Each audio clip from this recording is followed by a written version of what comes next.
Hey friends, what's up and welcome again to my channel. So guess what? Today also I will discuss about translation studies. So the topic of today's discussion is the importance of translation studies in India, or we can say that the role of translation studies in India. So as you all know that translation is in its peak actually, because nowadays most of the universities are providing a course on translation studies. So that's why knowing about translation studies is becoming quite important for those who are dealing with English literature as well as for those who are dealing with translation studies. So today I will discuss in this session various aspects of translation studies as well as translation. Actually, in one of my previous video I have discussed about all these things in Hindi. So if you want to check that out, then please check it out. And many of my English speaking friends had commented that they want a video in English. So that's why I'm again making a video on this topic in English. So that's why this session is going to be quite important for you all. So today I will discuss almost 10 points on translation studies. Firstly, we will discuss what is translation studies, then the meaning of translation, the importance of translation, the history of translation, then translation studies as an academic discipline, the history of translation in India, translation studies as an academic discipline in India. Then we will discuss importance of translation studies in India, and then the problems of translation that can be fixed by translation studies. And at last but not the least, I'll discuss the Government of India's initiative for the development in the field of translation in India. So now let's get started. So at first we have to understand that what is translation studies. So translation studies is an interdisciplinary field of study that deals with the theories, description, application of translation, application of interpreting and localization. It means that while dealing with translation studies or in the course that is called translation studies, we will know about the theories of translation, the description of translation, what is translation, how to apply translation, how to do translation, and then how to interpret and how to localize. So these are the things that we will know in the course of translation studies. So, translation studies is an academic discipline which entails a systematic examination of translation both as an academic practice as well as a means of understanding the transfer between diverse languages and cultures, which makes it an interdisciplinary field.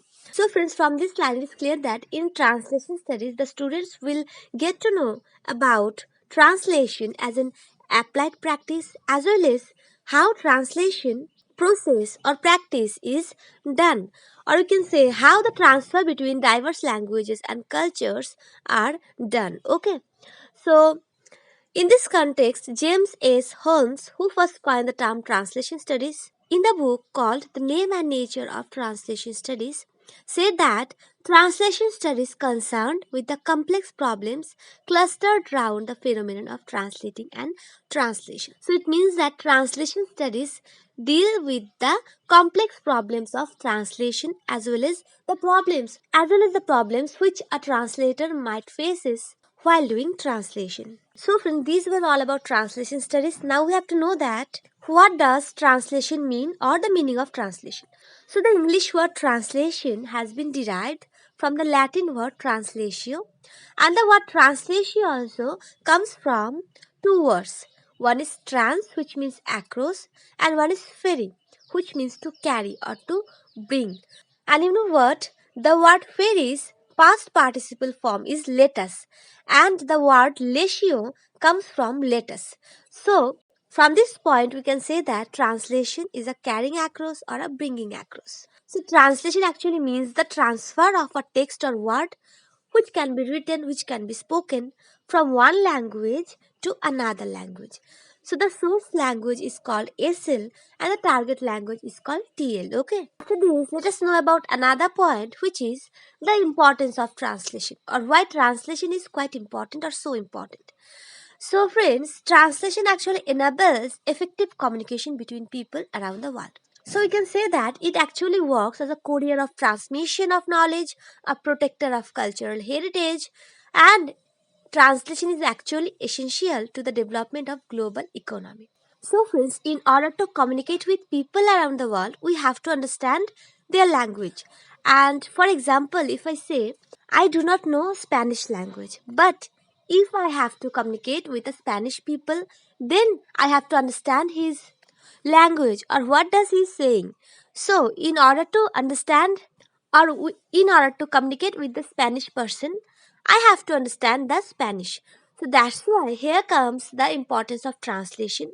Because if I know English, then a translator or a person who knows both Spanish or English, that person will translate the Spanish words, the Spanish sentence into English, and then I will get to know or I will understand about the feeling or emotion or what the person said in Spanish language. Okay, so that's why translation is quite important. Translation process is quite important. So in order to translate from one language to another, we have to know both the languages, both the source language and the target language to the fullest. So that's why translation studies enable students to understand and interpret and translate. Translation studies also develop the analytical, evaluative, aesthetic, practical translation skills of the students of translation studies. So after this, our next point is the history of translation. So friends, we all know that translation is not something new. It is not a new phenomenon. It is very ancient. Actually, the very first translation was as early as the Mesopotamian era around 2500 BC. Okay. Bible itself also translated many times, and George Steiner actually divided the entire history of translation into four periods. The first period extends from the statements of Horace and Cicero on translating up to the publication of Alexander Fraser Tytler's Essays on the Principles of Translation in 1791. Then the next period means the second period runs up to 1946 to the translation up to Valery. Okay. Then the third period begins with the publication of the first papers of machine translation in the 1940s, and the fourth period has its origins in the early 1960s. Okay. So friends, after this, let us know that how translation studies as an academic discipline developed. So in 1950s and 1960s, a kind of systematic linguistic oriented studies of translation began to appear. Okay. It means that in 1950s and 1960s, the linguistic or language oriented studies on translation began to appear. In 1960, translation workshops were promoted in the American universities like University of Iowa and University of Princeton.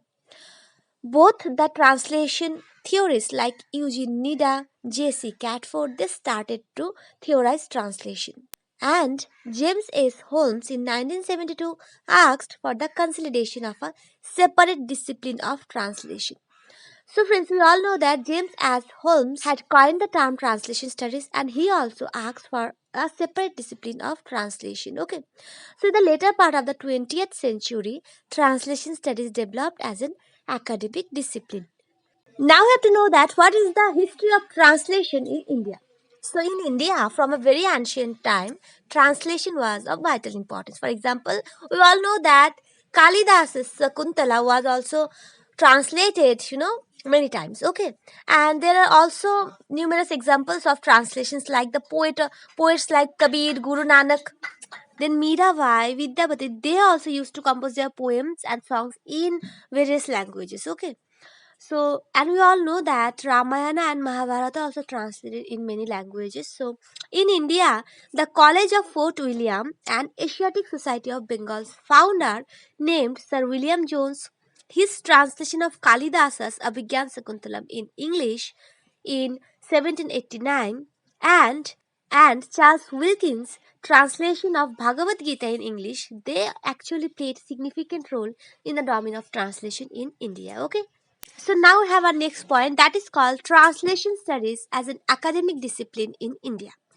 So how translation studies developed as an academic studies or academic discipline in India? So translation studies is actually a very young discipline in India. It means that having a course on translation studies is a very new phenomenon in India.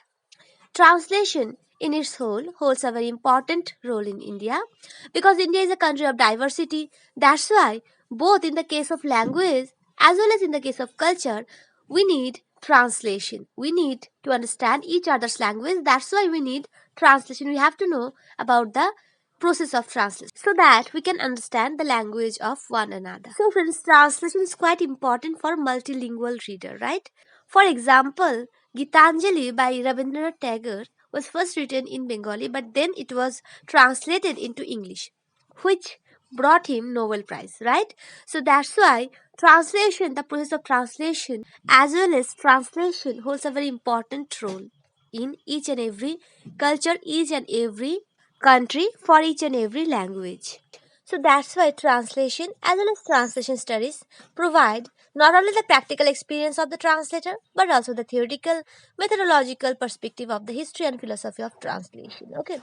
So, friends, translation studies is quite important because it enables the students to develop an awareness of the problems of understanding and interpretation while doing translation. Okay.